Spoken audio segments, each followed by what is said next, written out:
Luc chapitre 3, le verset 3 jusqu'au verset 7.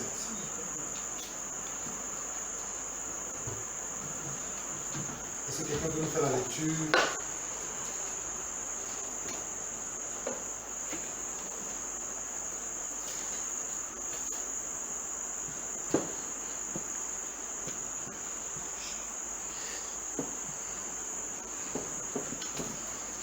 Une volontaire, s'il vous plaît. Une forme de préférence. Si quelqu'un peut, parmi les femmes, lever la voix, pour lire vraiment la parole de Dieu dans la maison de son Père ce soir.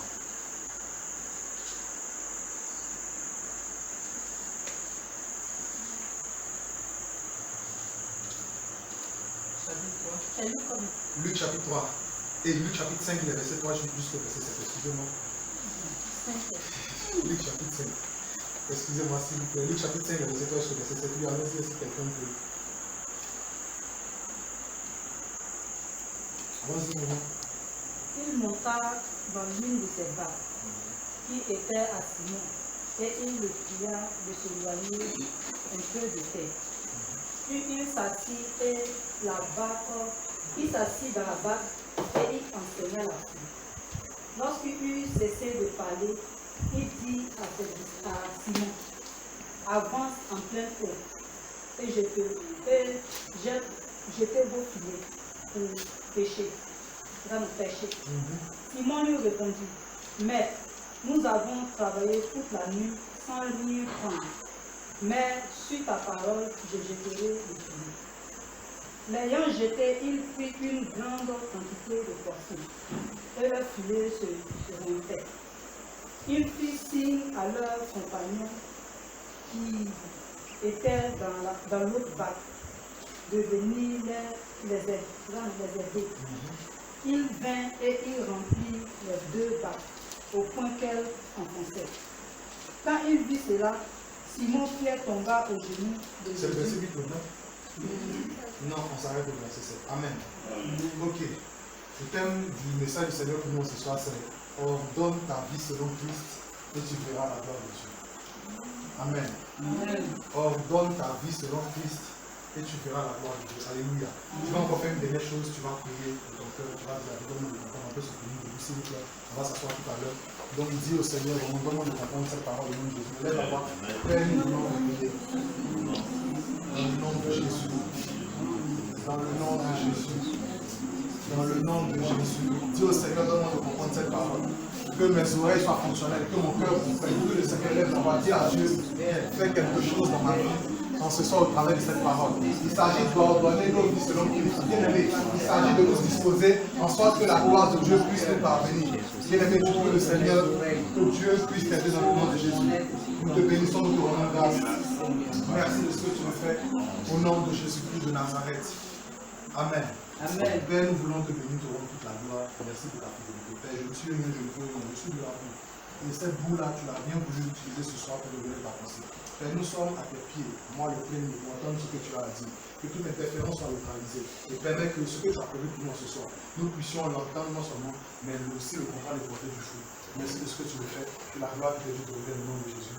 Amen. Son gloire. Amen.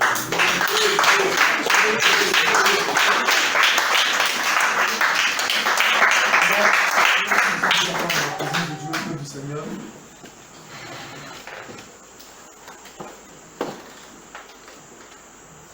Alléluia. Ordonne ta vie selon Christ et tu verras la gloire de Dieu. Déjà, le terme on comprend. Quand on dit ordonner, ordonner ça peut aller. Ce qui est en ordre n'est pas en désordre. Amen.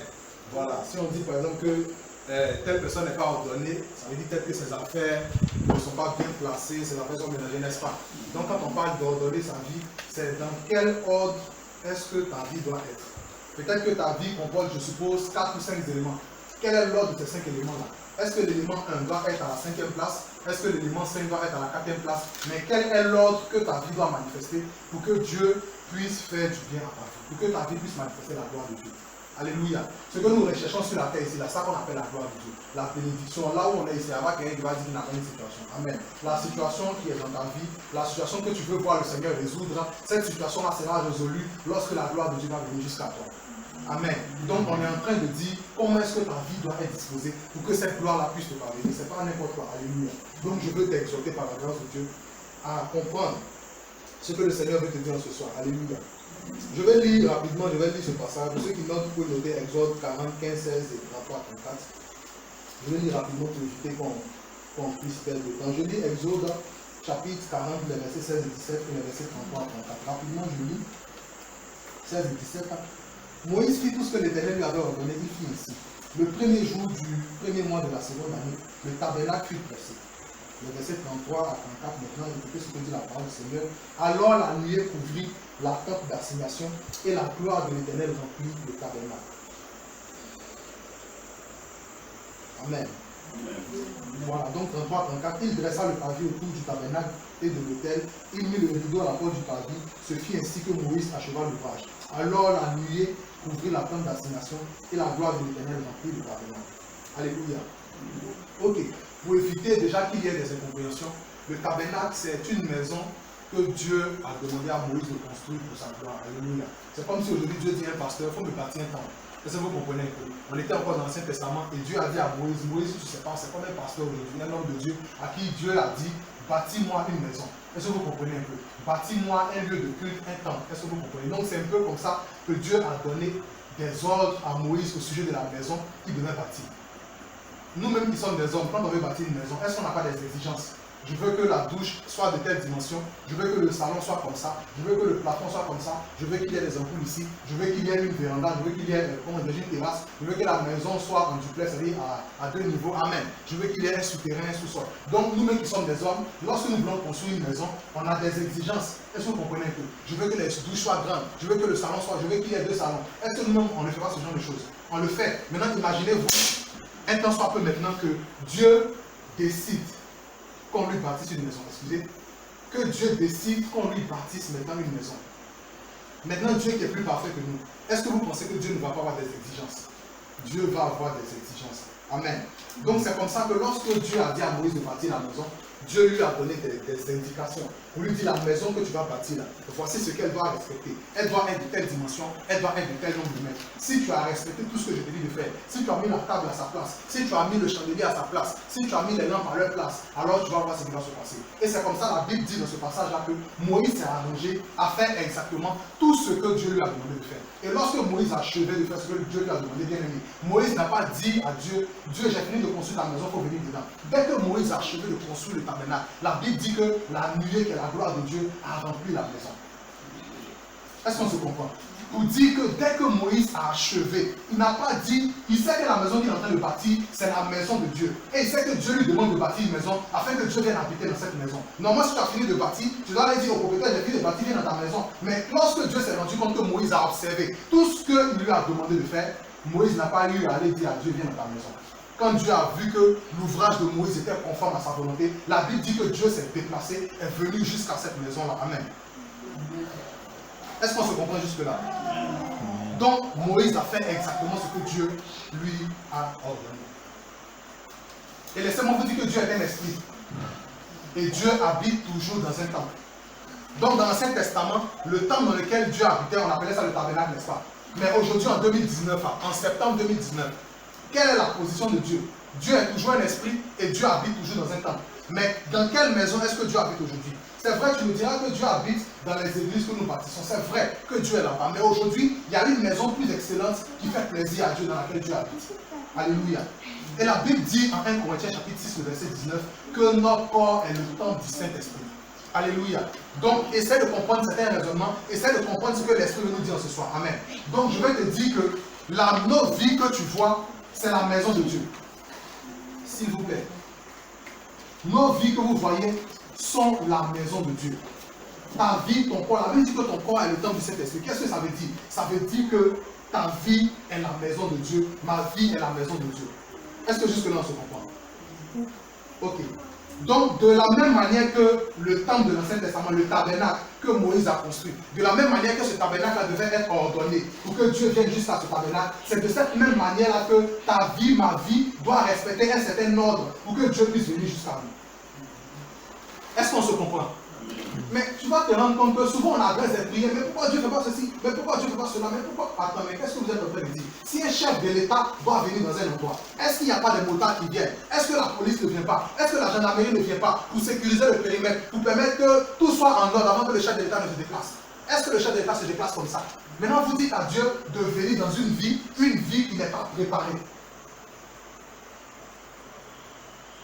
Donc aujourd'hui, là, Dieu a vu tes cris, Dieu a vu tes pleurs, Dieu a vu tes souffrances, Dieu a vu ce que tu dis dans la chambre. Si tu acceptes ce message et que tu ordonnes ta vie selon que Dieu le veut, tu verras que ces paroles ne sont pas de simples paroles, mais elles reflètent la puissance de Dieu dans le nom de Jésus. Amen. Donc de la même manière que le tabernacle de Moïse devait être ordonné pour manifester la gloire de Dieu, de cette même manière, ta vie, ma vie, doit respecter un certain ordre afin que Dieu puisse venir jusqu'à nous. Est-ce que jusque-là on se comprend? Ok. Une pièce, un endroit est ordonné lorsque chaque élément de cet endroit occupe la place qu'il doit occuper.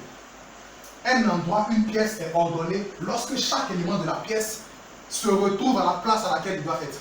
Bien aimé, on t'invite quelque part, tu dois aller dans une maison. Et quand tu arrives dans la maison, tu rentres, dès que tu vois au seuil de la porte, là où on met les pieds, normalement il y a peut-être une serpillère. Mais quand tu arrives dans la maison de la bonne dame, tu vas te rendre compte qu'à la place de la serpillère, il y a un torchon là. C'est déjà un signal pour te dire que la maison dans laquelle tu es entré là, c'est pas une maison qui est facile. C'est-à-dire le torchon, on prend pour tuer la bouche, c'est ça qui est devant la porte. Tu dis, bon, peut-être que ça c'est les enfants, etc. Tu vas entrer. Maintenant, tu vas arriver maintenant, on dit, bon, on va venir t'asseoir à table. Tu vas venir t'asseoir à table maintenant. La serpillère qui devait être devant la porte, c'est la serpillère qui est devant l'assiette. Bien aimé, dans une pareille maison, tu ne mangeras pas. Mais c'est de ça qu'il s'agit. Une pièce est ordonnée lorsque chaque élément est à sa place. Maintenant, toi, tu arrives dans la maison, torchon, on prend que sur la bouche, c'est maintenant torchon est devant la porte, et puis serpillère à côté de l'assiette. Je ne mange pas dans une maison pareille.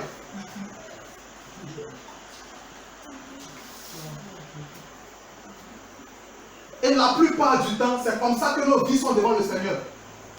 La Bible dit que je me tiens à la porte de ton frère et je frappe. Si tu ouvres, je vais rentrer pour faire quoi? Je vais souper avec toi et toi avec moi. Je vais venir souper dans la maison où c'est bien à côté d'assiette. Il ne va pas manger là-bas.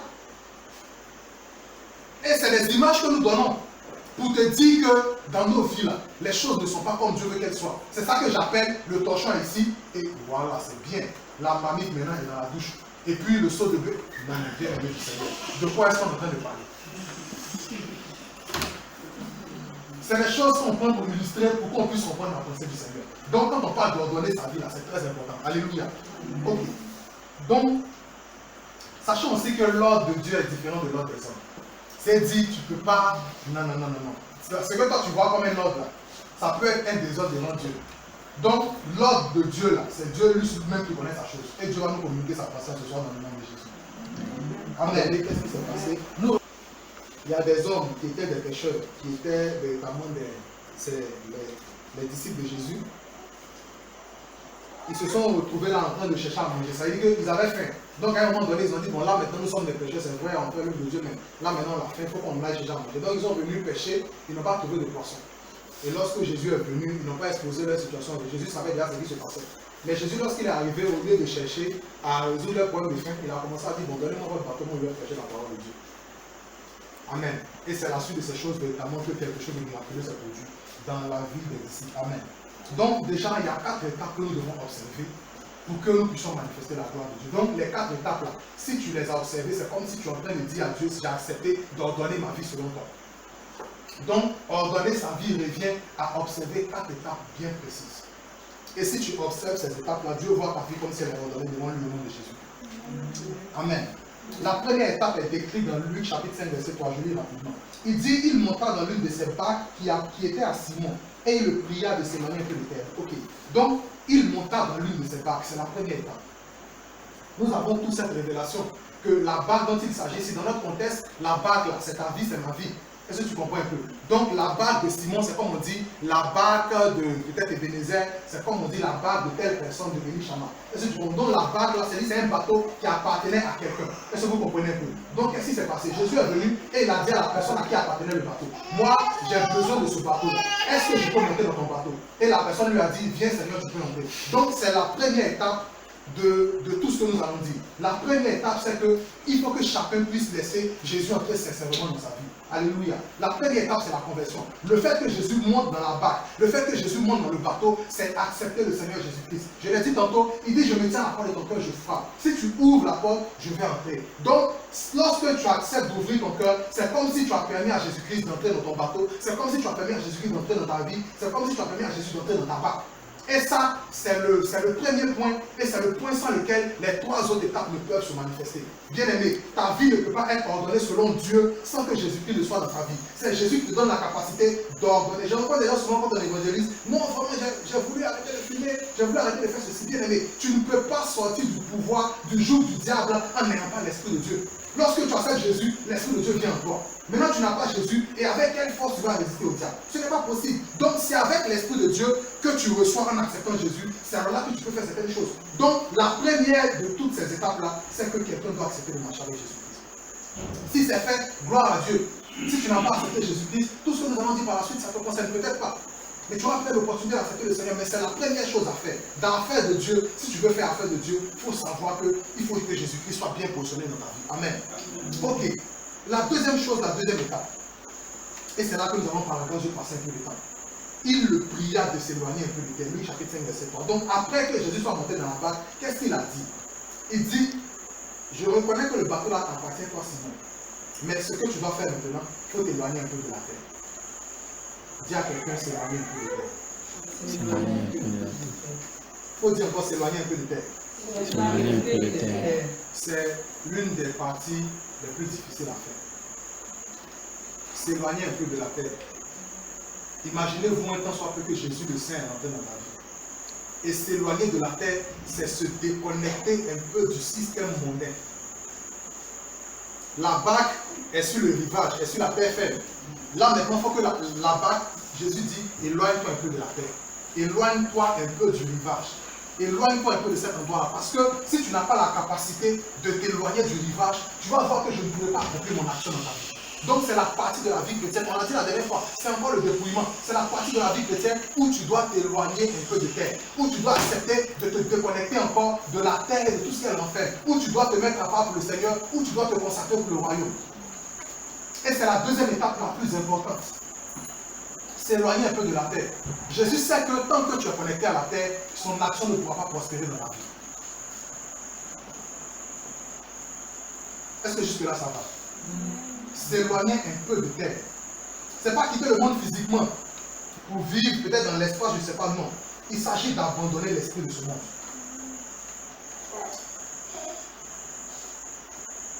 Amen. Christ demande cette séparation parce qu'il sait que si cette séparation entre toi et la terre n'est pas établie, si cette séparation entre toi et le monde n'est pas établie, il ne pourra pas faire son action. Et c'est ce qu'on a lu tout à l'heure. 1 Jean 2, le verset 15. N'aimez point le monde, ni les choses qui sont dans le monde. Si quelqu'un aime le monde, l'amour du Père n'est point en lui. Est-ce qu'on se comprend jusque-là? Je vais lire par la grâce de Dieu quelques passages afin qu'on puisse comprendre que c'est une étape très importante qu'il faut nécessairement franchir. Dès que tu as accepté le Seigneur, il y a autre chose que tu dois faire, à savoir éloigner un peu de la terre. Alléluia. Je vais lire Galates, chapitre 5, verset 17. Rapidement pour ceux qui notent le passage. Regardez un peu ce que la parole de notre Seigneur nous dit. Il dit quoi? Il dit, car la chair a des désirs contraires à ceux de l'esprit, et l'esprit en a de contraires à ceux de la chair. Ils sont opposés entre eux, afin que vous ne fassiez point ce que vous voulez. Alléluia. Ça veut dire que avant tu avais l'esprit du monde, maintenant tu as reçu l'esprit du Seigneur. L'esprit du Seigneur que tu as reçu là, il travaille contre l'esprit du monde. Et dès le moment où tu as reçu l'Esprit du Seigneur, il faut nécessairement que tu te démarques par ton attitude, par ce que tu fais. Il faut que tu arrives à abandonner les choses que tu faisais par le passé. C'est ça qu'il appelle s'éloigner un peu de terre. Et nous voulons souligner encore deux points. Deux points desquels il est souvent difficile pour nous, les enfants de Dieu. Il est difficile de se séparer. Amen. En ce qui concerne le dépouillement, là, il y a deux aspects qu'on va toucher, fondamentaux. C'est ce qui fatigue la plupart des chrétiens. On l'a dit la semaine passée, on revient encore là-dessus parce que c'est très important. Quelqu'un va lire Matthieu 10, 36. Vous voyez, si je lis ici, là, certainement on dira que peut-être dans la Bible. Quelqu'un n'a qu'à prendre Matthieu 10, 36, il va lire. On va entendre ce que le Seigneur dit. Donc tu vas te rendre compte que là maintenant, ta maison, c'est un peu comme vous allez vous rendre compte que Jésus est rentré dans ta vie. Il a accepté de rentrer. C'est vrai que la vie n'est pas encore totalement propre, n'est-ce pas? Et Jésus n'attend pas à ce que ta vie soit totalement propre avant qu'il puisse rentrer. Mais dès le moment où tu as la volonté, il vient se mettre quelque part. Même si c'est à un coin de ta maison, Jésus peut venir, il est quelque part ici. Quand tu acceptes le Seigneur, Jésus est quelque part dans ta maison comme ça. Il est là. Maintenant, qu'est-ce qu'il fait? Il va te dire maintenant, c'est vrai, ta maison n'est pas propre, toi-même tu sais, mais j'ai accepté de venir par amour pour toi. Maintenant, de quoi est-ce qu'il s'agit? Il s'agit maintenant de balayer ta maison. Donc, Jésus occupe un petit espace. Et de cet espace-là, il n'est pas arrêté. Il va te dire, balaye ici, balaye là, balaye ici, balaye là. Et au fur et à mesure que tu acceptes de balayer, tu vas voir que Jésus aura la latitude de prendre le contrôle de la maison. Et c'est en cela que la gloire de Dieu va t'arriver. Alléluia. Donc, on va voir les éléments desquels nous devons nous dépouiller. Il faut lire un peu Matthieu 10, c'est ce qui a appris, qui va lire. Matthieu 10, verset 36.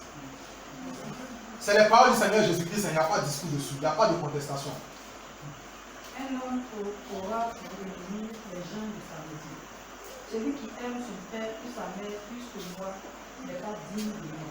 Amen. Celui qui aime Amen, amen, amen, maman. Il dit quoi? Un homme aura pour ennemi les gens de sa maison. Non, mais est-ce que la Bible de la maman c'est ça? Quelqu'un d'autre n'a pas voir. Les membres de sa maison. Amen. Donc c'est ce que Jésus a dit. Non, mais vous ne répondez plus bien. Hein? Oui. Un homme aura pour ennemi quoi? Les gens de sa maison.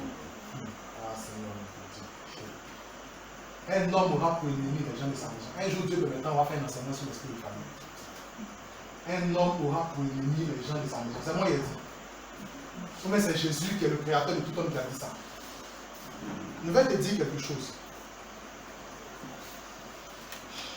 Vous savez, on est né, c'est vrai, on est né pour sauver nos parents. On est né dans un certain système. Mais avant que tu ne rencontres le Seigneur, tout allait bien avec tes parents. Mais le jour où tu acceptes le Seigneur, tu vas te rendre compte que les personnes avec qui tu es autrefois, tu ne vas plus pouvoir rire avec eux parce que vous n'avez plus le même esprit. Et tu vas te rendre compte que ces personnes-là vont commencer à faire des choses qui ne sont pas. Tu vas te rendre compte maintenant de qui ces personnes-là sont véritables. Je vous dis la vérité. S'il y a un passage qui est un boulevard par lequel on peut attaquer n'importe quel homme, c'est par le chemin du sang. Sur la base des liens que tu as avec tes parents biologiques. Sur la base du fait que tu sois né dans une certaine famille. Jésus a dit, et l'homme aura pour ennemi les gens de sa maison. Parce que Jésus sait que dans nos familles dans lesquelles nous sommes nés là, les gens n'ont pas pratiqué l'œuvre de Dieu. Les gens ont pratiqué l'idolâtrie. Les gens ont pratiqué la sorcellerie. Les gens ont fait toutes sortes de choses. Et Jésus est en train de dire à quelqu'un que lorsque tu acceptes de marcher avec moi, si tu veux réellement que ta vie chrétienne soit prospère, il faut bien regarder parmi les membres de ta famille. Si quelqu'un n'a pas totalement l'esprit de Dieu dans sa vie et que tu n'as pas le témoignage que cette personne est contrôlée par l'esprit de Dieu, on ne t'a pas dit de le rejeter, tu pries pour lui. Mais il ne faut pas que ton affaire soit dans sa main à 100%. Il ne faut pas confier ta vie à cette personne. Il ne faut pas dire tous tes secrets à cette personne. Il dit, et l'on aura pour ennemi les gens de sa maison. Le mot est fort, ennemi. Pourquoi? Parce que l'esprit qui gouverne les familles dans lesquelles nous sommes sortis là, cet esprit-là s'oppose farouchement à l'œuvre de Dieu. Tu vas voir un parent, il va sourire avec toi, mais la nuit, tu vas le voir dans ton rêve en train de faire beaucoup de choses. C'est à cause de tout cela que Jésus a dit, si vous m'avez accepté là, acceptez de m'aimer plus que vos parents. Parce que si l'amour que vous ressentez pour moi est plus fort que l'amour de vos parents, ça va limiter vos actions et vous allez voir que vous ne serez pas atteint par leur flèche. La plupart d'entre nous, on prend l'affaire des parents pour charger sur leur tête. Non, c'est mon papa, c'est ma maman, c'est mon ceci. Jésus que nous suivons là. Tu es chrétien, le chrétien ça veut dire quoi? Chrétien ça veut dire suivre Jésus. Qu'est-ce que Jésus lui-même a dit au sujet de ces choses-là? Jésus quand il prêchait la parole de Dieu, des membres de sa famille sont venus. Qu'est-ce que Jésus a dit? Il dit, mais ceux qui font la volonté de Dieu là, c'est eux qui sont mes frères, mes soeurs bien-aimés du Seigneur. Lorsque tu acceptes le Seigneur Jésus-Christ, il y a un remplacement de famille. Tu es né dans une famille X. Dès que tu acceptes de marcher avec le Seigneur, automatiquement tu es transféré de la famille X vers la famille de Christ. Parce que si Dieu doit t'appeler, si Jésus doit t'appeler son frère, et si tu es fils de Dieu, ça veut dire que tu appartiens à la famille de Dieu. Et on ne peut pas appartenir à deux familles. Si tu appartiens à la famille de Dieu, c'est que tu n'appartiens plus à la famille terrestre. Nos vrais parents, c'est plus l'église d'abord, les parents biologiques ensuite. C'est la parole de Dieu qui le dit. Mais aujourd'hui, nous sommes tellement attachés à nos parents biologiques que ça nous empêche de voir véritablement ce qui se passe dans leur vie. Et ces personnes-là sont instrumentalisées par le diable pour détruire nos vies. Jésus a dit, et l'on aura pour ennemi les gens de sa maison. Si tu connais quelqu'un qui a appris à faire des familles pour charger sur sa tête, il faut bien te renseigner comment sa vie se passe.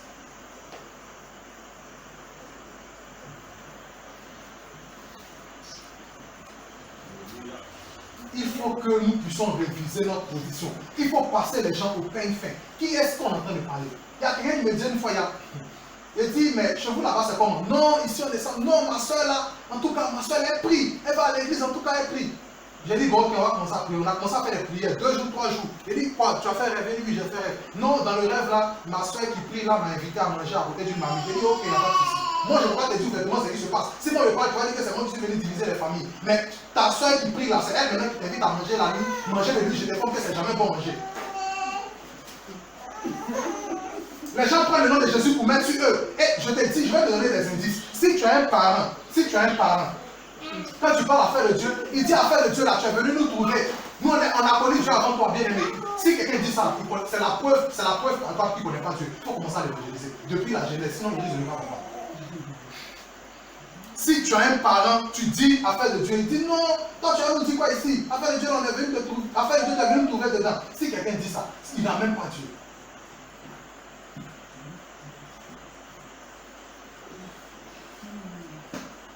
Et l'on aura connu, bien aimé, les paroles de Jésus, les paroles de Paul, les paroles de Pierre, les paroles de ceci, de Jean, de Matthieu. Tout ce que Jésus dit est très important et mérite qu'on puisse faire attention à ce que Jésus dit. Jésus qui est le Fils de Dieu, qui nous aime, il a dit, et l'on aura pour ennemi les gens de sa maison. Hey!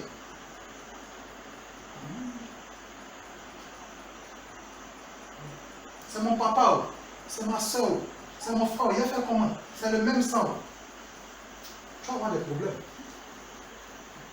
À compter de ce jour, lorsque tu vas sortir d'ici, fais l'effort de remplacer. On n'a pas dit, lorsque Dieu te déconnecte de la famille, c'est pour te préparer, te former, pour te ramener vers la famille pour les sauver. Mais bien aimé, si tu es au milieu d'eux, tu ne pourras pas les aider. Dieu veut que tu te déconnectes, tu t'éloignes. Quelle a fini de te former là? Quand tu retournes, plus personne ne peut. Bien aimé, comme on s'est converti, c'est les choses que nous on a compris.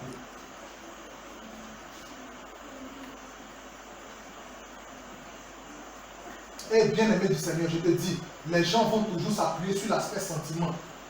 Ah, mais tu ne viens pas me rendre visite. Je suis le petit frère de ton papa. Oh. Moi-même, tu es né dans ma main. C'est moi qui ai acheté ta première couche. Bien aimé, si l'Esprit de Dieu ne te convainc pas, ne va pas.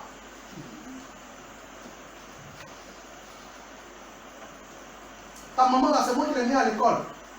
Je suis ton papa. Oh. Quelqu'un m'a invité à Abidjan, dans sa maison. La personne a tellement insisté. Un jour, je revenais d'une veille, dit non, bon, je viens voir la personne. Jusqu'à ce que l'Esprit de Dieu me dise, toi-même, tu cherches quoi? On veut plaire aux hommes, on veut leur faire plaisir. C'est nos parents, mais s'ils ne veulent pas là, qu'est-ce qu'ils vont dire de moi? Et qu'est-ce qu'ils vont dire de moi là? Ils savent que tu vas penser à qu'est-ce qu'ils vont dire de moi. Donc ça fait que les gens utilisent ça pour mettre ta vie vraiment sous le joug de la servitude. Il ne peut pas me refuser tel service. Oui, alors je viens chez toi là-bas demain. Hein. Tu dis quoi? C'est pour te dire, on ne va pas parler, on ne va pas faire un enseignement long sur l'esprit de famille. Ça va venir, mais je te dis, Jésus a dit, là, on va promener les gens de sa maison. Il faut t'asseoir, tu vas bien prier. Que Dieu ouvre tes yeux, que tu saches dans la maison qui fait quoi. Quand Dieu va donner l'information là, on ne t'a pas dit d'aller dire à Grèce, tu es comme ça, tu es comme ça. Prie pour la personne, mais à compter de ce jour-là, prends tes dispositions spirituelles. Parce que la plupart des situations qu'on vit, je vous dis la vérité, la plupart, il y a un frère que j'ai reçu dimanche passé à l'église. C'est pas, j'ai dit dimanche ça. Il est venu s'asseoir, on a commencé à parler. Non, etc. Et c'est ici. Non, Dieu m'a dit de le servir, je n'ai pas voulu le servir. Qu'est-ce qui s'est passé? Ma femme est décédée. Ma femme est décédée. Voici ma maman vient de décéder. On dirait ma grand-soeur est décédée le jour. Dans un pays d'été. Et pendant qu'il a dit, l'esprit me dit que son affaire, il y a des choses en bas. Mais si tu dis à la personne que, ah, voyez ce qui se passe dans ta maison, ils vont dire non, c'est pas qu'elle est venue diviser la famille. Alors que son problème même là, son problème est là, tout près de lui. Et l'on aura pour ennemi les gens de sa maison. La plupart des situations qu'on vit proviennent de là où nous sommes sortis. Je vous dis à vous. Certains, c'est par ignorance. Tes parents, ils ont rencontré un singe dans la forêt, un singe qui parle. Ils ont dit, ah, le singe là m'a sauvé. Qu'est-ce qu'il fait? Bon, il faut venir, je vais protéger ta famille. Et lui aussi, par ignorance, pensant que c'est la voie de la protection, il dit, bon, moi, ma femme, mes enfants, les enfants de mes enfants, les enfants de mes petits-enfants, mes arrière-petits-enfants, tous ça faut les protéger. Donc ça fait que toi-même, tu n'es pas encore né, mais ton nom est déjà sur la liste de morts. Dès que tu nais, automatiquement, la malédiction commence. Soit d'autres aussi le font sciemment. Ils sont dans des choses et ils ne veulent pas que ta vie avance du tout. Et les gens disent, tant que moi je suis vivant, toi ta vie va pas avancer. Bien aimé, ces choses-là, c'est dans nos familles, c'est tout près de nous. Je dis, la plupart de ce que tu vis là, la cause n'est pas loin. Je dis la cause n'est pas loin. Dis à ton frère, parce que la cause n'est pas loin. La cause n'est pas loin. Donc lorsque tu vas sortir d'ici là, au lieu de chercher au corridor d'ici à où ton problème est, il faut regarder dans ton entourage. Le papa de ton voisin, ta voisine, mais il faut bien regarder dans ta famille avant de sortir pour aller loin. Et même si les gens du quartier doivent, même s'il y a la sorcellerie dans le quartier qu'on doit attaquer, il faut savoir qu'ils vont toujours s'appuyer. C'est une coalition là où les gens qui s'associent pour faire du mal aux gens. Et l'homme aura pour ennemi les gens de sa maison.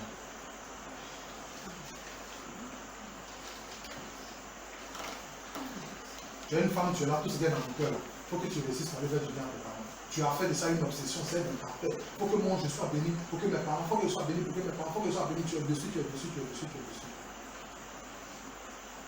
Tes parents là même, il faut aller prier pour que Dieu te montre, pour que tu puisses changer de prière. Ah, revoir la lettre de bénédiction là, mais il ne va pas se donner à Dieu, c'est mieux.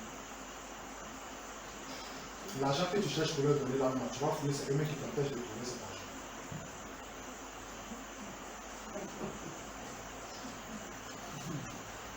Nous, on a fait des paroles là, comme ça, on n'a pas parlé, mais c'est la parole de Dieu qu'on s'en met en pratique. Et l'on aura pour bénir les gens de sa maison. Ennemi là, ce n'est pas physiquement, c'est spirituellement. Je vous donne un témoin. Je suis venu ici, il y a quelques années, au funérailles de mon oncle. Je savais déjà que c'était un voyage interdit. On m'a dit, vraiment, il dit non, il faut que je parte. Donc je suis venu dans un voyage à la volonté permissible de Dieu. Je savais que c'était dangereux, je suis venu quand même. D'abord, le voyage était difficile. Les gens ont fait des trucs, on est arrivé ici. Et il y avait déjà des discussions spirituelles. Ça a tourné tous les semaines, le monsieur dit, mais tu es serein, hein? Tu es serein, hein? Il est en train de dire, mais j'arrive pas à entrer dans ton système, hein? Il dit, oui, je suis serein. Et on est là, on se connaît, on se voit. S'il y a une occasion de funérailles, que l'Esprit de Dieu te dit ne va partir, ce n'est pas la peine de dire tu vas partir forcé, tu vas avoir des problèmes. Parce que c'est dans funérailles qu'on organise funérailles. C'est dans veillée qu'on organise une autre veillée. C'est là qu'on fait les programmations. Bien aimé, affaire des parents, c'est tout un chapitre. Tu veux parler ici, on va laisser ce qu'on appelle dit. Je dis, l'on aura pour ennemi les gens de sa maison.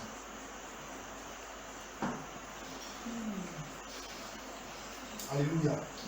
La deuxième chose après les parents, Jésus a dit qu'il faut t'éloigner un peu de la terre. Tant que tu seras connecté à cette personne-là spirituellement, tu vas voir que ta vie va commencer. Et l'adversaire le plus redoutable pour un chrétien, c'est même pas la franc-maçonnerie. L'adversaire le plus redoutable, c'est la famille, c'est l'esprit de famille. Amen. La deuxième chose, il dit quoi? En 1 Corinthiens 15, verset 33, il dit les mauvaises compagnies corrompent les bonnes mœurs. Si tu es devenu chrétien, on a dit ça la semaine passée, si tu es devenu chrétien, c'est pas toi les mauvaises personnes. Donc Jésus a dit quoi? Éloigne-toi un peu de terre. Éloigne-toi un peu de terre, c'est d'accepter de te déconnecter du système habituel, le système dans lequel tu es né, le système dans lequel tu as grandi. C'est pas toi pour que Dieu puisse te parler. Il dit, j'ai appelé mon peuple dans le désert afin de parler à son cœur. Il y a un moment donné, Dieu va vouloir que tu te déconnectes. Dieu va vouloir que tu sois loin des gens. Dieu va vouloir que tu n'appelles pas. Toi, tes propres moyens de communication, bien aimé. Ne dis pas que ce n'est pas dans la volonté de Dieu. Dieu t'a mis à l'écart pour un temps de formation. Et accepte ce temps de formation. Sinon, si tu ne respectes pas ce temps-là, tu n'auras pas la carrière spirituelle nécessaire pour revenir vers tes parents. Amen. Tu n'auras pas la carrure spirituelle nécessaire par rapport pour revenir vers tes parents. Est-ce qu'on a compris? C'est dur, non?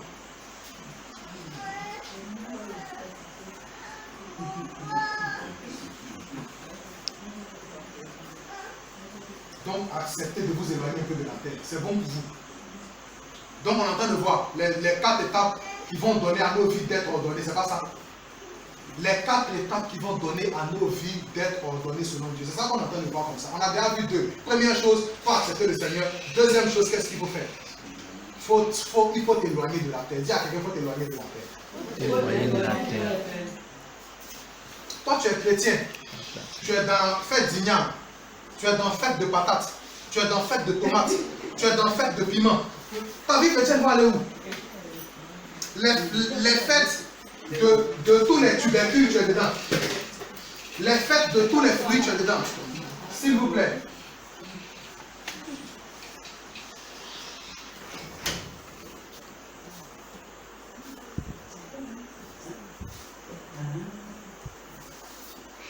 Amen.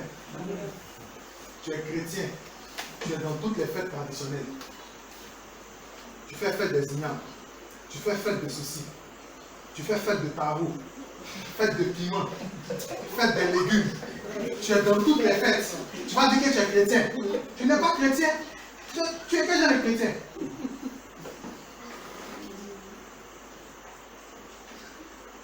Quand tu vas au village, on dit non, si tes parents sont décédés, il faut que les enfants fassent le tour du corps. Toi, tu fais le tour aussi.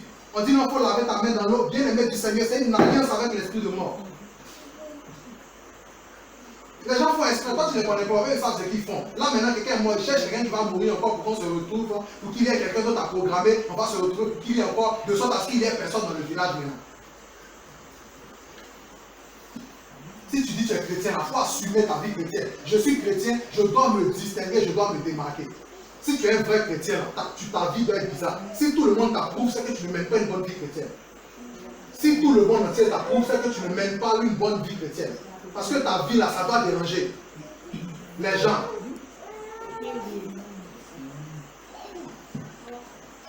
Donc, deuxième étape, il faut accepter de t'éloigner un peu de la terre. Tout le monde veut manifester la gloire de Dieu ici. Mais il faut accepter de t'éloigner un peu de la terre.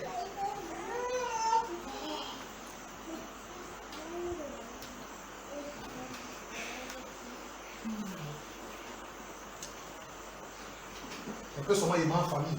Un peu seulement aimer en famille. Un peu seulement aimer en famille.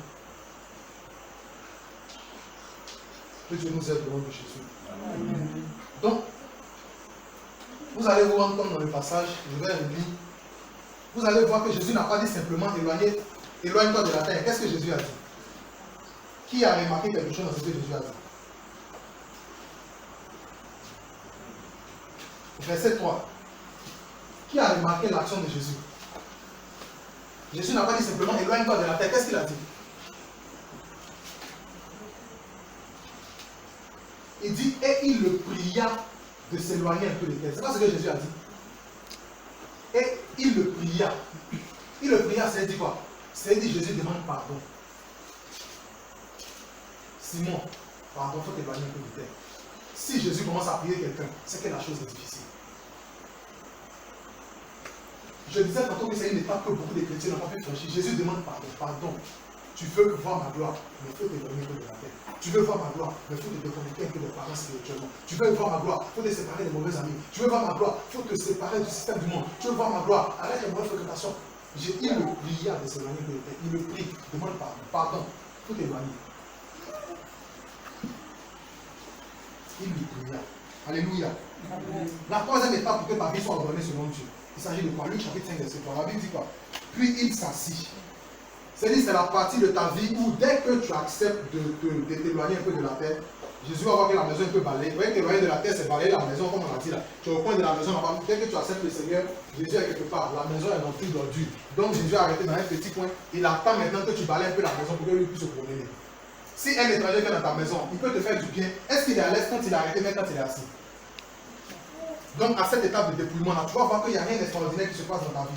Il faut d'abord que tu acceptes de t'éloigner de terre. Il faut que tu acceptes de balayer un peu ta maison. Quand tu balayes, tu vas voir que maintenant Jésus va s'asseoir. C'est quand il est assis là, c'est là qu'il peut commencer à agir par la grâce de Dieu.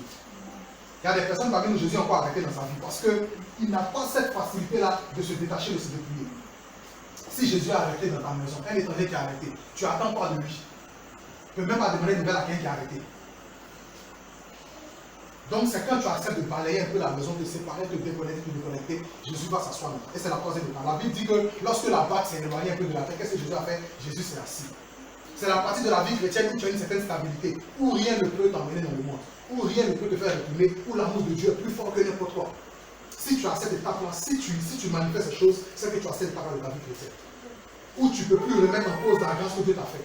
Ou même ça ne te passe même pas par l'esprit de retourner dans le monde. Jésus est assis dans ta vie. Amen. Donc à cette étape-là, Jésus est assis.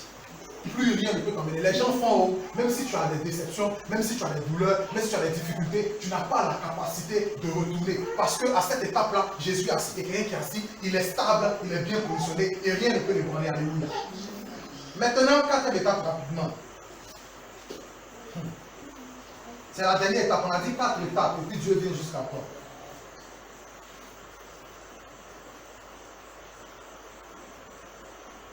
La Bible dit, Luc chapitre 5, verset 4, et de là-bas, il faisait quoi? Il enseignait la foule. Amen. Et de là-bas qu'il enseignait la foule. C'est l'étape là qui est là. Et de là-bas qu'il enseignait la foule. Qu'est-ce que ça veut dire?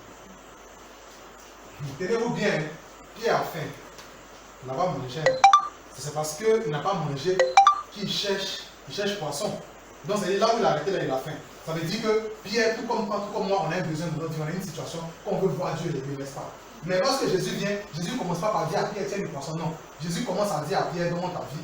Deuxième chose, éloigne-toi de la terre. Troisième chose, viens m'asseoir de ta vie. Quatrième chose maintenant, de ta vie, il faut que je commence à enseigner la foule. Bien aimé, c'est la partie de la vie chrétienne où après que Jésus soit assis, Jésus maintenant veut faire son œuvre au travers de toi.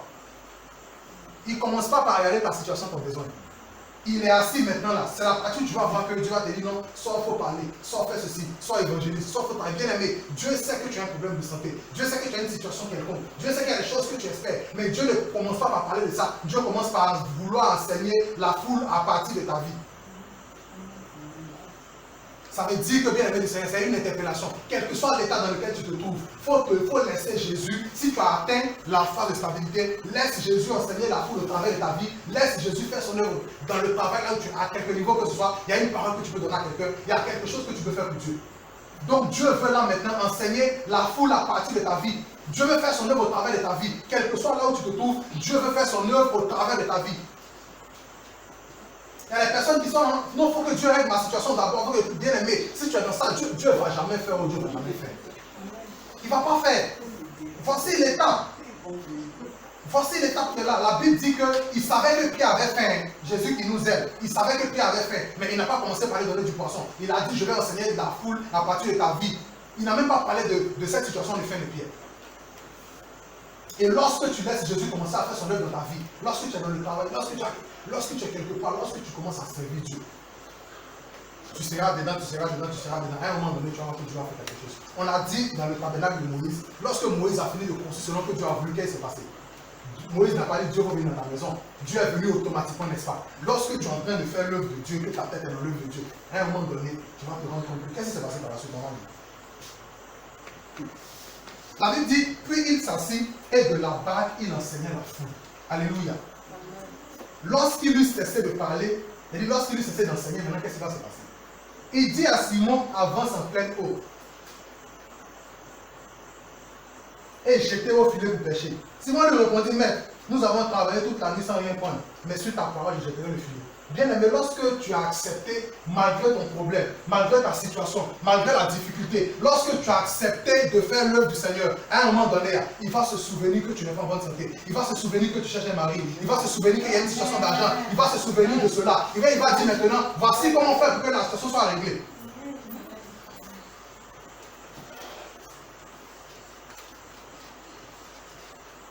Tu n'as pas ton besoin avant l'œuvre de Dieu. Ton besoin même tu oublies et puis tu laisses Dieu faire.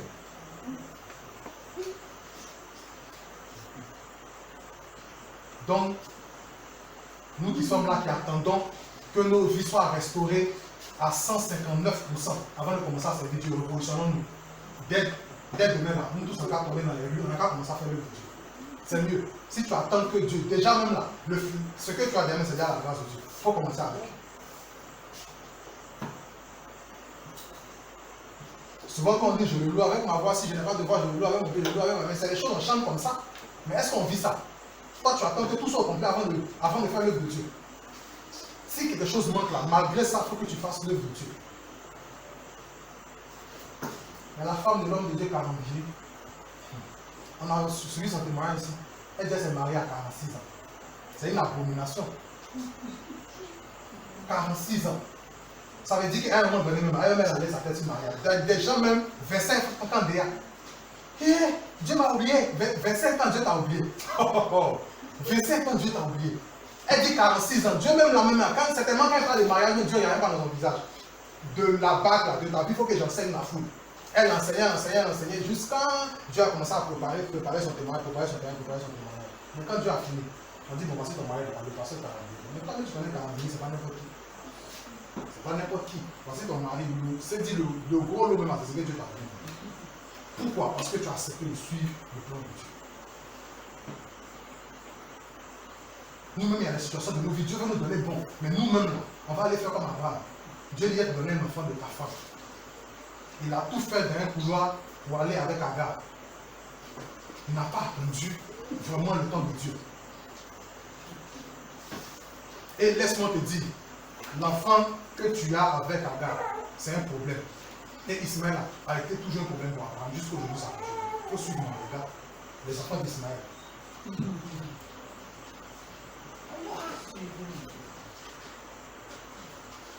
Donc, pour vous dire, faisons l'œuvre de Dieu. La Bible dit chercher le royaume des cieux et sa justice et le reste sera donné par-dessus. Peut-être que tu mets pour Dieu en avant là. Dieu va bien aimer, Dieu t'aime. Est-ce que c'est toi qui as dit non que toi tu es devenu chrétien? C'est pas Dieu qui t'a saisi. Donc Dieu t'a saisi pour que tu sois malheureux. C'est impossible. Donc Dieu t'a saisi pour que tu sois misérable. C'est impossible. Dieu t'a saisi pour manifester sa gloire à tous les niveaux. Toi tu dis quoi maintenant? Toi ton père c'est le prince. Toi ton père c'est le roi. Et puis dans quelle position tu es? Dieu veut que tu manifestes la dignité de roi là sur la terre ici, avant que tu ne puisses le trouver comment dire, le ciel là-bas. Seulement que nos vies ne sont pas tellement disposées, Dieu va travailler dans nos vies. Amen. Voici les 4 étapes, nous récapitulons la fin. Les 4 choses que nous devons savoir. Et puis, quelqu'un va lire Exode chapitre 23, verset 25. C'est un passage encore.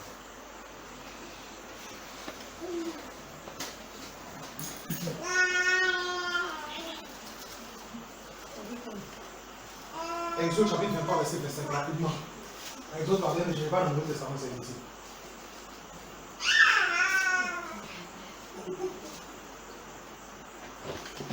Allons-y, Exode 23, verset.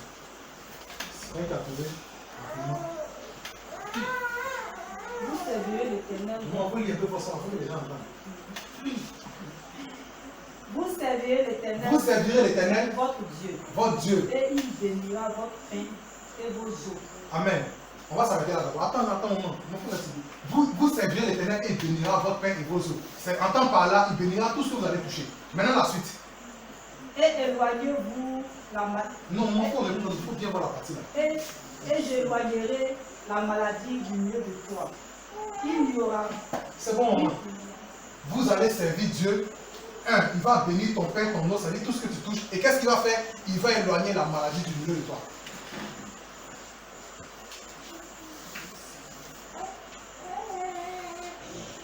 Il va éloigner la maladie du milieu de toi. Celui qui sert le Seigneur, ça, bien aimé, tu ne peux pas être au service de Dieu et puis il y a des choses que tu vas manifester. Dieu dit qu'il te regarde, que tu as un élément important dans ton système. Tu entends les faire son œuvre. Il va éloigner la maladie du milieu de toi.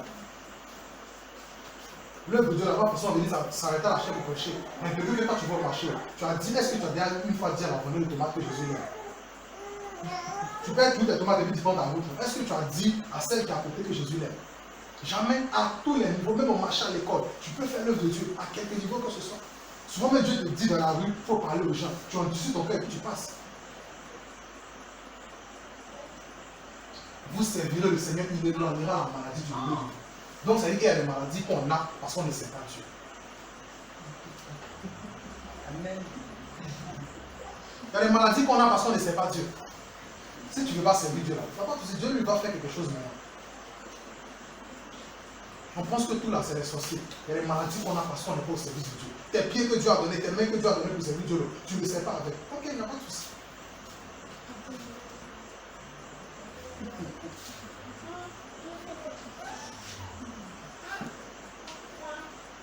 Amen.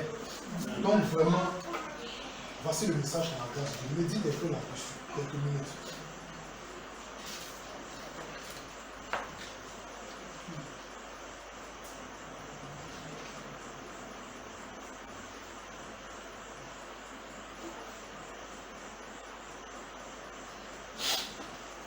Jésus lui répondit, Jean 14, 23.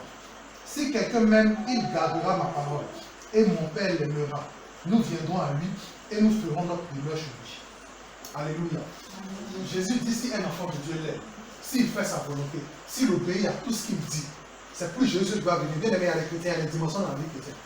Souvent, nous, on est là, c'est le Saint-Esprit qui est avec nous. Il y a une dimension de la vie chrétienne où c'est plus le Saint-Esprit, mais le Père, le Fils et l'Esprit qui est déjà là, décident de venir faire leur demeure chez toi. Quand tu aimes Dieu, que tu gardes ses commandements, tu gardes sa parole, ce n'est plus le Saint-Esprit seul. Bien aimé, le Saint-Esprit va dire au Père et au Fils, Regardez, il y a quelqu'un ici qui a disposé sa vie pour nous. Venons dans sa maison. C'est le Père, le Fils maintenant. C'est-à-dire qu'ils vont descendre maintenant dans ta vie à toi. Et qu'est-ce qui va arriver si Dieu le Père, Dieu le Fils, Dieu le Saint-Esprit, si les trois se retrouvent dans ta vie? Qu'est-ce qui va arriver? C'est la gloire de Dieu. Souvenez-vous qu'Abraham avait déjà plus de 80 quelques années, il n'avait pas d'enfant. Une situation désespérée. Qu'est-ce qui s'est passé? Il y a trois anges qui sont venus, symbole de cette trinité-là, qui sont arrivés. Abraham a su les prendre. Qu'est-ce qui s'est passé? L'année prochaine, à la même époque, ta femme enfantera un fils. Abraham s'était disposé de sorte à ce que Dieu le Père, Dieu le Fils et le Saint-Esprit viennent dans sa vie. La Bible dit qu'Abraham avait le témoignage d'être l'ami de Dieu. Donc si tu acceptes d'être l'ami de Dieu en faisant sa parole, en pratiquant sa parole, ce n'est pas seulement le Saint-Esprit que tu auras avec toi, c'est le Père, le Fils également qui viendront à toi. Et si ces trois-là sont dans ta vie, qu'est-ce que tu as à vérité? Qu'est-ce que tu as à cœur? Donc, on a déjà tout expliqué, on a fini, on va prier, puis on va se séparer par la grâce de Dieu. Dieu nous a dit, le thème de notre message, mais le message du Seigneur pour nous ce soir, c'était quoi? Ordonne ta vie selon Christ et tu verras la gloire de Dieu. Nous avons vu 4 étapes. Première chose, il faut accepter le Seigneur. Deuxième chose, qu'est-ce qu'il faut faire? Il faut t'éloigner un peu de la terre. Non, mais tu ne dis pas bien. Il faut t'éloigner de quoi? De la terre. Il faut te séparer un peu de la terre. Il faut quitter un peu le rivage. Il s'agit d'aller dans l'eau profonde. Il faut quitter un peu le rivage. Dieu te veut dans la profondeur. Tu es encore sur la rive ici. Dieu te veut dans sa présence. Tu es dans les choses qui ne sont pas à sa gloire. Donc, deuxième étape, maintenant, il faut s'éloigner un peu de la terre. Troisième étape, on a dit quoi pour celui qui suit? Laissez Jésus quoi? S'asseoir dans nous.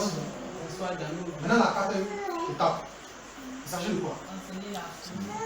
Laissez Jésus enseigner la foule au travers de notre vie. Si tu as atteint cette étape-là, ta vie est en train de manifester le service de Dieu. Il faut donner un bon matin, tu seras surprise. Un bon matin, tu seras surpris. Parce que Dieu a plus conscience de tes besoins que toi-même.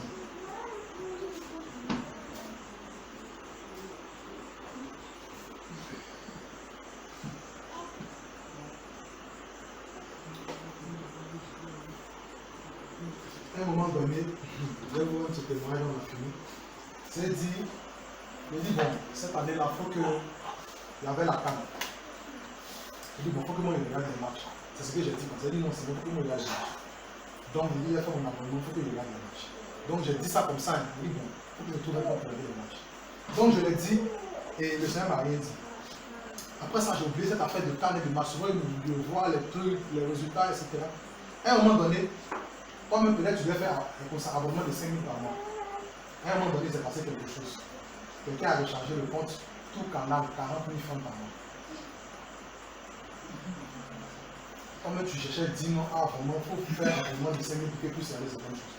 40 000 francs par mois, là, c'est toutes les chaînes de canal, sans exception. Bien aimé du Seigneur. Je ne me suis pas assis 3 fois devant ton canal pour aller. Il n'est pas bon. C'est ça, vous voyez souvent les produits faire. C'est pour fatiguer les gens. Je ne me suis même pas assis devant pour regarder. C'est dit peut-être 2, 3 fois maximum. Donc, dis que ce que même toi-même tu recherches, Dieu veut te donner même infiniment au-delà de ce que tu penses et tu imagines. La seule chose, mets-toi au service de ton Père. Dès ce soir, prends une décision, mets-toi au service de Dieu. D'une manière ou d'une autre. Dieu a besoin de toi quelque part. Ce n'est pas toi qui vas dire non, je ne sais pas parler là, c'est pas ça. Mets-toi devant là, distribue les prospectus, fais quelque chose, invite quelqu'un, parle du Seigneur, fais quelque chose. Mais mets-toi au service du Seigneur à compter du sujet. Il ne faut pas rester comme ça. L'œuvre de Dieu, ce n'est pas pour les pasteurs. L'œuvre de Dieu, c'est pour tout le monde. Amen. Est-ce qu'on a bien compris? Amen. Donc que Dieu nous bénisse et que sa grâce soit sur nous.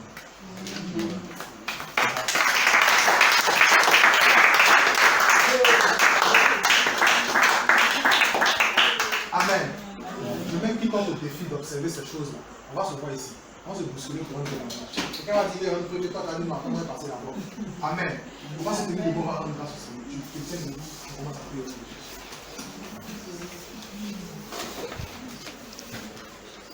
Bien aimé, il s'agit de rendre grâce à ce que Dieu t'a fait la grâce à ton ce message. Tu peux le Seigneur au nom de Jésus. Tu rends grâce.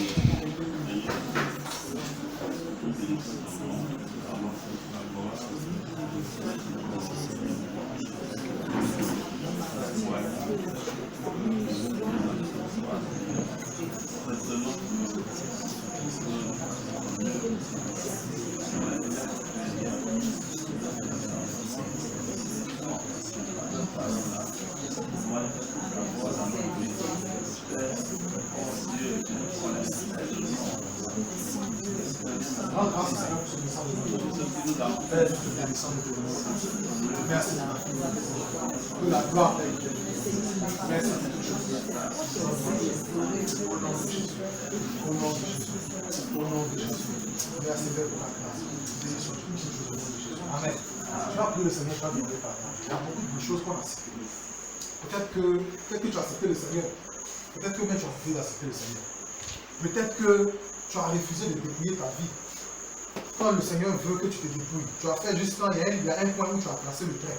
Tu dis que non, quand même, c'est une limite infranchissable. Seigneur, tu as tout fait et laissé, mais ça, quand même, c'est mon bijou, c'est mon péché mignon. Là, l'eau touche, ne touche pas ça. Peut-être que tu as tracé la ligne sur un dernier péché qui est là.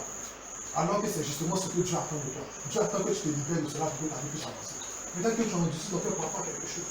Tu as refusé que Christ s'asseye dans ta vie. À chaque fois, tu n'as pas voulu évoluer dans la vie de Christ. Et souvent, même on a refusé de faire l'œuvre de Dieu. Quand Dieu dit qu'il faut parler à ta soeur, tu refuses. Dieu dit qu'il faut parler de toi, tu refuses. Dieu dit qu'il faut parler au matin, tu refuses. Dieu dit qu'il faut sortir dans les rues le matin pour évangéliser, tu refuses. Toutes ces choses-là, ça a pressé l'Esprit de Dieu. Amen. Et tu vas prier le Seigneur sur toi et par moi. Chaque fois, tout ce qui était cité là, là où tu t'es retrouvé là-dedans, soit là où tu as refusé de te dépouiller, tu as refusé de changer d'attitude, là où tu as refusé de faire l'œuvre de Dieu, là où tu as refusé la stabilité de Christ, et elle demande pardon, Seigneur mon Jésus.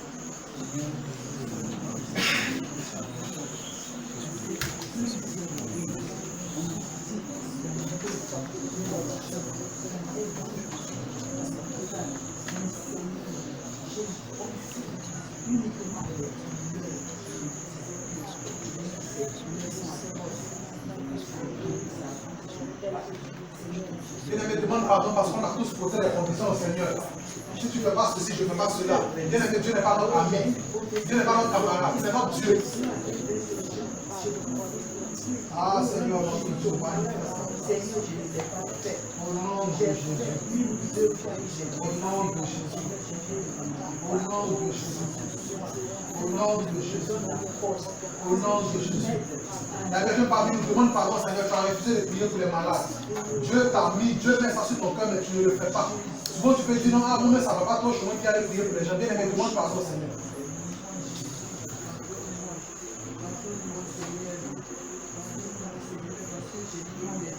Seigneur, pardonne-moi ces choses.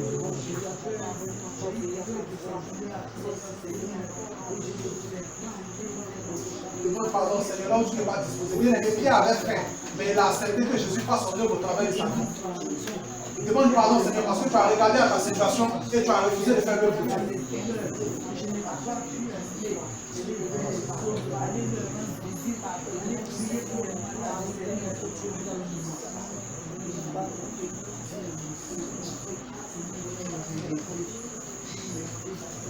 Ah, Seigneur, pardonne-moi. Bien-aimé Dieu, Seigneur, viens laver ma vie par ton sang. Prie le Seigneur au nom de Jésus. Père, viens laver nos vies par ton sang. Père, tu nous as fait une promesse. Tu as dit en Ésaïe, le verset 18, que si nos fautes sont comme de la moisie, si elles sont comme de la pousse, tu vas véritablement nous accorder la purification. Tu dis que cela va devenir blanc comme la neige, comme la neige. Seigneur, viens nous accorder ta grâce. Dans le nom de Jésus. Viens nous aider totalement, Seigneur. Dans le nom de Jésus-Christ de Nazareth. Viens le faire pour la gloire de ton nom. Viens le faire pour la gloire de ton nom. Viens le faire pour la gloire de ton nom, Jésus-Christ. Manifeste ta grâce. Au nom de Jésus. Au nom de Jésus. Purifie nos vies. Au nom de Jésus-Christ de Nazareth. Bien-aimé, tu vas te tenir debout, tu vas prier. Tu vas dire que tout ce qui était fait, tout ce que le diable avait établi, là maintenant le diable même a établi des choses pour ne plus que tu reviennes vers le Seigneur, pour ne pas que tu puisses faire le service de Dieu, pour ne pas que tu puisses te stabiliser dans la vie en Christ. Là où le diable a mis des balises pour que tu ne puisses pas te dépouiller. Il y a des choses que tu as abandonnées, mais il y a encore quelque chose qui reste et tu n'as pas la force de le faire. Tu vas prier le Seigneur que toutes ces barrières soient brisées. Dans le nom de Jésus, prie le Seigneur, élève la voix. Père, nous voulons prier dans le nom de Jésus. Nous déclarons, nous décrétons, Seigneur, tout ce qui a été fait au nom de Jésus-Christ de Nazareth. Père, nous prions, nous déclarons que tout cela soit détruit. Au nom de Jésus-Christ de Nazareth. Au nom de Jésus-Christ de Nazareth. Au nom de Jésus-Christ de Nazareth. Père, cette foi que nous avons besoin. Manifeste ta grâce, Seigneur. Nous brisons toutes les faits, les accusations, les condamnations sur nos vies. Au nom de Jésus-Christ de Nazareth. Père, nous avons besoin de toi. Agis puissamment, Seigneur. Dans le nom de Jésus. Dans le nom de Jésus. Dans le nom de Jésus. Là où le diable a mis des barrières, pour que je ne puisse pas me consacrer, pour que je ne puisse pas te servir. Dans le nom de Jésus, je prie que tout cela soit brisé. Je prie que tout cela soit détruit. Je prie que tout cela soit anéanti. Dans le nom de Jésus-Christ de Nazareth, Père, nous avons besoin de ta grâce. Merci Père pour ta fidélité. Merci Père pour ta grâce. Au nom de Jésus-Christ de Nazareth. Au nom de Jésus-Christ de Nazareth. Au nom de Jésus-Christ de Nazareth. À plusieurs reprises, Seigneur, viens nous sécher, viens l'aider. Merci Seigneur. Amen. Tu vas dire au Seigneur, la Bible dit que le juste va croître comme le palmier. Comment est-ce que le palmier grandit? Quand le palmier grandit, qu'est-ce qu'il fait? Il laisse tomber les branches qui sont mauvaises. C'est alors là que sa croissance véritablement avance rapidement, n'est-ce pas? Le juste va grandir comme le palmier. C'est-à-dire qu'à un moment donné, il faut que tu puisses te débarrasser des mauvaises branches. Alléluia. Tu vas dire au Seigneur, émonde-moi. Permets que les mauvaises branches qui ont duré depuis des années, qui ont fait 10 ans, 20 ans, 30 ans, qui sont encore sur moi, permets que ces branches-là tombent au nom de Jésus. Prie le Seigneur. Lève la parole.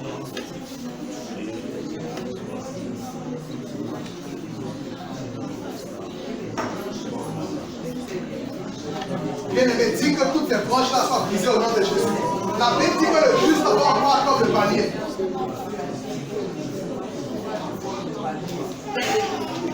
Dans le nom de Jésus.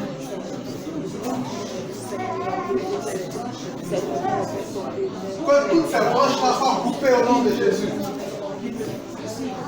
Ah Seigneur, nous manifeste ta grâce au nom de Jésus. Que toutes ces branches-là soient coupées au nom de Jésus. Que toutes ces branches-là soient coupées au nom de Jésus. Ah Seigneur, au nom de Jésus-Christ de Nazareth. Au nom de Jésus. Au nom de Jésus. Au nom de Jésus. Au nom de Jésus. Amen. Il dit en Éphésiens 2, verset 21, il dit en lui l'édifice bien ordonné s'élève pour devenir temple saint. En Christ, l'édifice qui est ta maison, qui est bien ordonné, s'élève pour devenir temple saint. Alléluia. Tu vas dire au Seigneur, donne-moi d'être stabilisé dans ton maison. Alléluia. La Bible dit que celui qui met la main à la chaîne chrétienne, nous, là, à deux moments, on est venu, on est parti, on est venu, on a fait ce qu'on a fait comme ça. On n'a pas de stabilité dans la vie chrétienne. Si tu n'es pas stable dans quelque chose, tu ne peux pas avoir de résultats par rapport à la chose. Amen. Il faut que Dieu te voie en train de faire quelque chose pendant un certain temps. Quand ta fidélité sera mise à l'épreuve, alors Dieu va venir jusqu'à toi. Alléluia. Tu vas dire au Seigneur, stabilise-moi dans ton œuvre au nom de Jésus-Christ le Seigneur. Stabilise-moi dans la vie chrétienne. Affermis-moi dans la vie chrétienne. Que je sois enraciné au nom de Jésus. Prie le Seigneur. Que je ne sois plus ballotté à tout vent. Ah Seigneur, affermis-moi dans le nom de Jésus. Affermis-moi dans le nom de Jésus. Affermis-moi dans le nom de Jésus. Affermis-moi dans le nom de Jésus. Affermis-moi dans le nom de Jésus-Christ. Père, nous avons besoin de ta grâce. Affermis-nous, Jésus-Christ. C'est de toi seul que nous avons besoin. Affermis-nous au nom de Jésus-Christ de Nazareth. Père, nous te bénissons de ton grâce. Élévation, honneur, puissance, louange et force, Père, que tu reviennes. Au nom de Jésus. Amen. Et Isaïe chapitre 6, il dit qui enverrai-je qui marchera pour moi? C'est pratiquement le dernier sujet de prière. Dieu lance l'appel ce soir. Qui enverrai-je qui marchera pour moi? Amen. Si tu veux répondre à l'appel du Seigneur, c'est entre ton sauveur et toi. Dieu dit cherche quelqu'un pour marcher pour lui. Dieu dit cherche quelqu'un pour annoncer l'évangile. Peu importe sa situation, peu importe ce qu'il vit, peu importe le fait qu'il n'ait rien dans sa poche, peu importe. Dieu veut que tu t'engages. Il dit qui enverrai-je qui marchera pour moi? Si toi tu veux répondre à l'appel du Seigneur, tu vas dire au Seigneur, me voici. C'est encore lui. Dis au Seigneur, je suis là, envoie-moi pour faire ton œuvre. Prie le Seigneur au nom de Jésus. Commence à lever la voix. Envoie-moi. Ah Seigneur, tu cherches encore quelqu'un à envoyer. Père, je te dis ouvertement, envoie-moi. Là où tu voudras que je sois, là où tu voudras que j'aille, envoie-moi. Car tu veux continuer ton œuvre au travers de moi. Car tu veux continuer à faire ton œuvre au travers de moi. Tu nous as appris que la définition du ministère, c'est laisser Christ continuer son œuvre au travers de nous. Père, tu veux le faire. De la même manière que Pierre t'a donné sa place et tu as fait ton œuvre à partir de sa place. De cette même manière, nous te cédons. Je te cède ma vie. Que ma vie soit utilisable à toi. Dans le nom de Jésus-Christ de Nazareth. Dans le nom de Jésus-Christ de Nazareth. Dans le nom de Jésus-Christ de Nazareth. Nous te bénissons de toi. Merci Père. Au nom de Jésus-Christ. Tu rends grâce au Seigneur, le Seigneur de Jésus. Que le Seigneur, Père, au nom de béni, te rends grâce. Au nom de Jésus. Au nom de Jésus. Au nom de Jésus. Au nom de Jésus.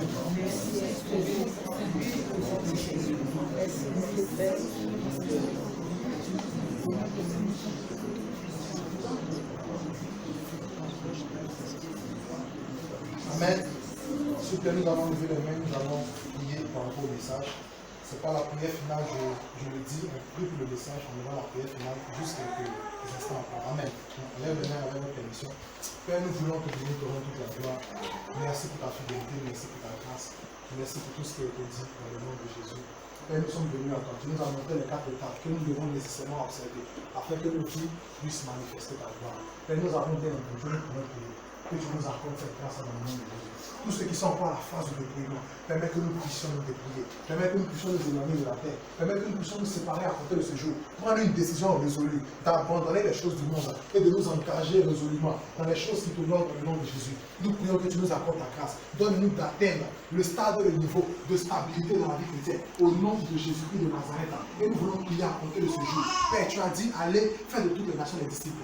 Père, nous voulons prier. Nous tous nous sommes possédés par cet appel de Matthieu 28. Permets que nous puissions aller à compter de ce jour, soit dans nos services, soit au marché, soit dans les rues, soit dans le quartier, à quelque niveau que ce soit. Permets que nous puissions faire ton œuvre dans le nom de Jésus. Permets que nous puissions laisser nos vies être utilisables par toi, dans la sainteté, afin que, Père, ta gloire puisse venir jusqu'à nous. Père, nous déclarons qu'il en soit ainsi, et non pas autrement au nom de Jésus. Nous voulons prier que tout ce qui est opposition, à quelque étape que ce soit, nous voulons les citer. Nous déclarons que toutes ces oppositions soient réprimées par la puissance de Dieu, au nom puissant de Jésus-Christ de Nazareth. Là où le diable avait retenu quelqu'un pour empêcher cette personne de faire véritablement ta volonté, nous voulons prier, Seigneur Père, nous appuyer sur l'œuvre de la croix et réprimer, Seigneur, dans le nom de Jésus, toute action de l'ennemi, à quelque niveau que ce soit, au nom puissant de Jésus-Christ de Nazareth, Père. Introduis-nous dans le service afin que nous puissions manifester ta gloire, au nom de Jésus-Christ de Nazareth. Nous te bénissons, nous te rendons grâce, que la gloire, Père, qui fait Dieu te revienne, au nom de Jésus. Amen. Nous allons commencer là. On a bénédiction finale à chaque parole, tu dis Amen. Alléluia.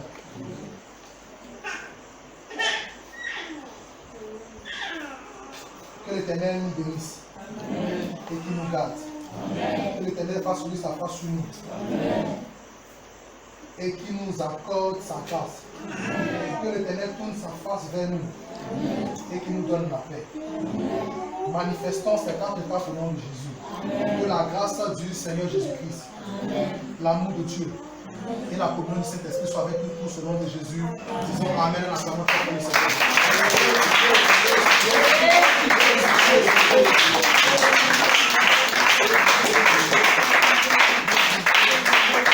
Amen. Tu vas saluer ton frère, ta soeur, tu vas lui dire, ordonne ta vie selon Christ et tu verras la gloire de Dieu. Ordonne ta vie selon Christ. Ordonne ta vie selon Christ et tu verras la gloire de Dieu. Donne ta vie sur nous, donne ta vie sur nous,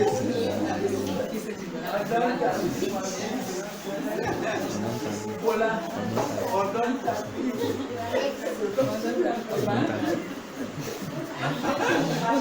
vie.